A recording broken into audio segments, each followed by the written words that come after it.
I'm Katherine McIntyre and welcome to Wellbeing Wednesdays. I'm a social worker. I've been a social worker for over 10 years. And for the last 2 years, I've been working as a counsellor through a job provider that works alongside Centrelink. And I just wanted to pop in today and talk about anxiety because it's a big thing that's affecting a lot of people, particularly at the moment with what's going on in our world. This will be just an overview. If you'd like more information, if you'd like direction to helpful services or more, just more resources, we're going to link some in the comments for you. But let's get started. So, anxiety.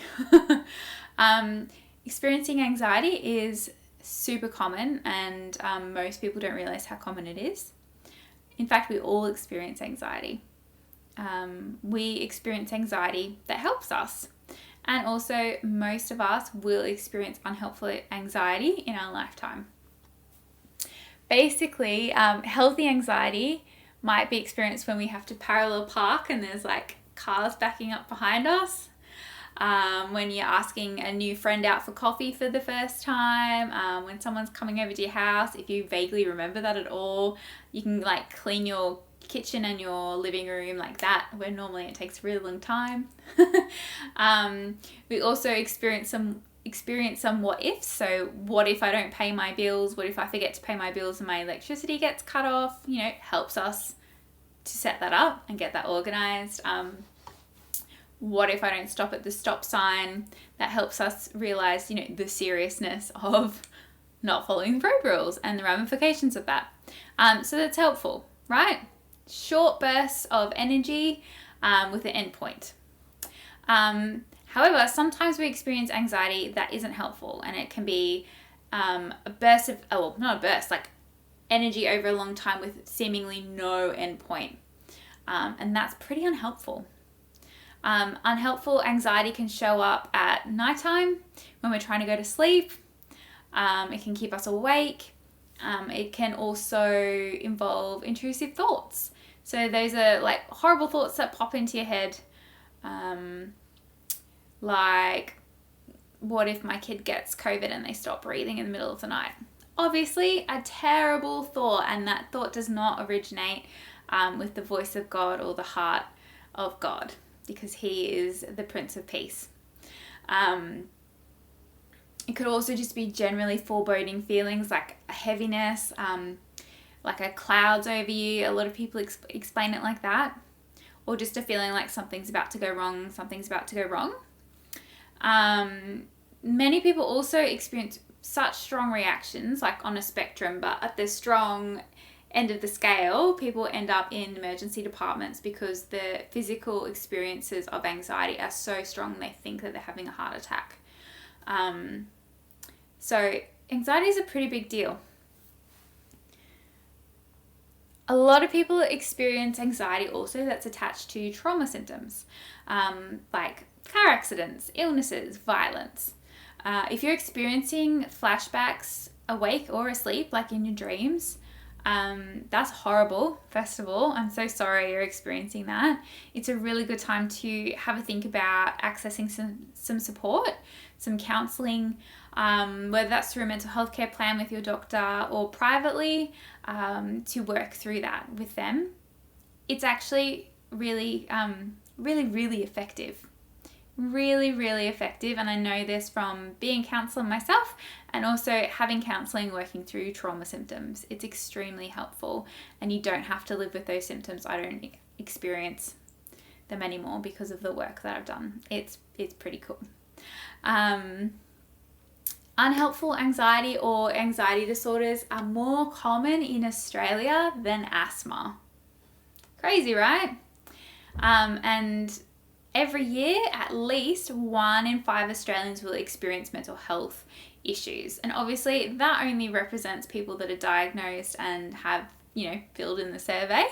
I know from my work and the work that I do with people, pretty much, it's not commonly diagnosed. A lot of people don't know that they're experiencing an anxiety disorder or unhelpful anxiety. And this is for heaps of reasons. Sometimes anxiety is just not validated by people around them, people around them are just saying unhelpful things like, get over it, just push through it, build a bridge. I've heard people say that, cringe. And honestly, that's not helpful, and it's invalidating that person's experience. So they might feel shame or just push down the feelings and not address them. So anxiety that prevents people from doing things they need to, doing things they like doing, and or living a peaceful life is really difficult to experience.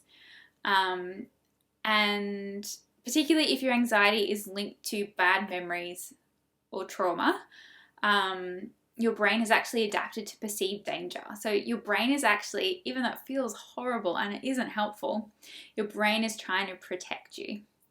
And your brain is trying to help you to prepare to either fight, run, or go numb through to get through the danger. So the great thing is your mind is in charge of your brain. Hooray, you're not stuck like this. And Caroline Leaf, who is amazing, she says we can retrain our brains to experience increasing amounts of peace and to heal from past traumas. It's like learning anything, basically. It's like learning to ride a bike, how to play video games, how to learn another language. It's like that. Just the way that our brain learns those new skills, our brain can unlearn thoughts and unhelpful things and learn helpful strategies and thoughts. It's pretty cool. So next week we're going to talk more about, go into more detail about anxiety. This week we wanted to focus on the anxiety that most people are probably experiencing, particularly during the pandemic. So we're putting it into two categories. Increasing compassion and increasing capacity. So this is relevant for everyone. Hooray! First of all, we want to increase our compassion for ourselves and others. At Overflow, we often speak about how Jesus loved people compassionately, and he loved them in a really countercultural way. He stood up for people who were being judged, and he welcomed people into his life that society was judging. So the last thing that we want to do with people that are struggling with anxiety is judge them. It's not up to us to say what's valid and what's invalid. It's not up to us. By the time people usually come and have an appointment with me, they've been experiencing anxiety, and a few of them in a very extreme way for a really long time. And people, like I was saying before, who are not supporting them, like their family and friends that aren't supporting them, it really creates a barrier for them to access help. So what we want to do is we want to validate, we want to listen, and we want to say things like, that sounds really hard. That sounds really tiring. How can I support you? Easy. We can all do that. A lot of people also will just judge themselves. They won't have compassion for themselves, and they will think things like, I need to get over it. I shouldn't be doing this. I should be doing that. And that's not true. Comparison isn't our friend. Comparison is a bully. So when we compare ourselves to other people, it's never helpful. So I'd like to remind you today that experiencing anxiety doesn't mean you're weak. It means that your brain is trying to help you survive, and it just needs to be retrained a bit. It's pretty cool. You're not making excuses, and you don't just need to get over it. Telling someone to get over their mental health issues or to push through it or just to suck it up or anything like that is like telling someone with a broken ankle they need to keep walking and not rest. It's the same thing. That's not how brains work. Some people also think that exposure therapy or immersion therapy, so like if I was really anxious about going to the shops, some people would say, oh, come on, like just suck it up. Just go to the shops every day and you'll get used to it. Nope. That's not how it works, and that's not actually exposure therapy or immersion therapy. It's not confronting fears. It's not getting back on the horse. That's not what it is. The word therapy in there should be a bit of a hint. The safest place for that is to do it in actual therapy, or to at the very least do it with someone that's offering support.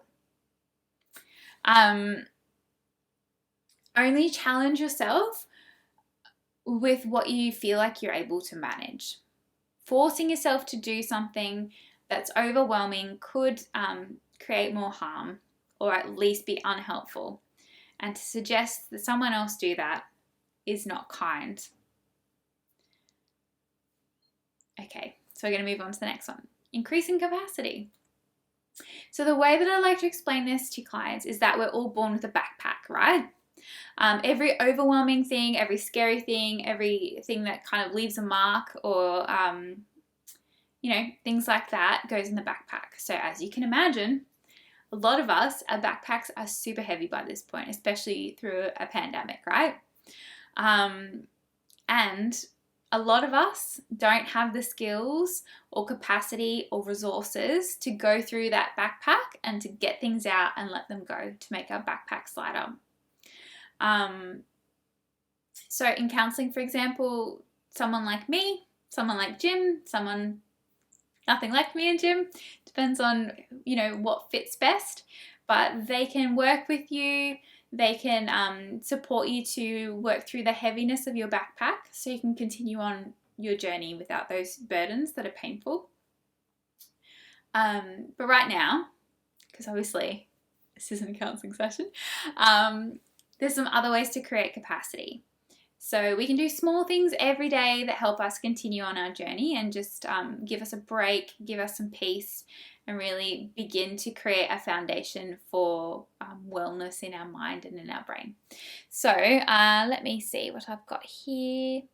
So I'm going to link some of these in the comments. But mindfulness or meditation is awesome. It's really helpful, and this might look different for everybody. Some people do mindful walking, so they'll go for a walk without music or anything, and they will just pay attention. They'll look at the flowers and they'll look at the trees, and they'll just take note of all of the things that are around them. Some people journal, some people paint, some people sketch, some people even play video games and just, do that mindfully. Mindfulness isn't so much about the activity, it's about how you do it. So in saying that, there's an actual mindfulness activity that is one of my favorites. It's called Leaves on a Stream. I'm going to put the video in links. It's cute. It's really cute. It's an animated version with someone with really cool accent. That's really nice, that I think would be nicer than listening to me. But honestly, I do this so often that I it's my default now. Whenever I feel overwhelmed or stressed, I will just start doing it because I've built a highway in my brain. Just like when you drive to work or you drive to mum and dad's house or wherever you're going often, and you kind of get there and you're like, how did I get here? I don't even remember how I driving here. Our brain will create a highway to do peaceful things and to create peace. So that's what we're building. We're building a highway when we do these little activities. Another thing that increases capacity is doing something that delights you daily if you can. Whether that's watching some videos of pieces of cheese being thrown in cats' faces, like one of my favorite things. Jumping on the trampoline with the kids, doing some artwork, drinking a cup of tea while looking at your garden. All of those things create a foundation of wellness. And it's reflected in God's word in Philippians 4:8. Keep your thoughts continually fixed on all that is authentic and real, honorable and admirable, beautiful and respectful, pure and holy, merciful and kind, and fasten your thoughts on every glorious work of God, praising Him always. And with that in mind, also gratefulness. Having a gratefulness journal or something like that is also really, really helpful. So what we've talked about today is anxiety, unhelpful anxiety, and helpful anxiety. In the links, there's some additional resources and support. And just have a quick think now of something that you could add into your day, add back into your day, or just keep doing. That creates a foundation for wellness for you that will relieve the burden of anxiety. That's all from me. Thanks. Bye.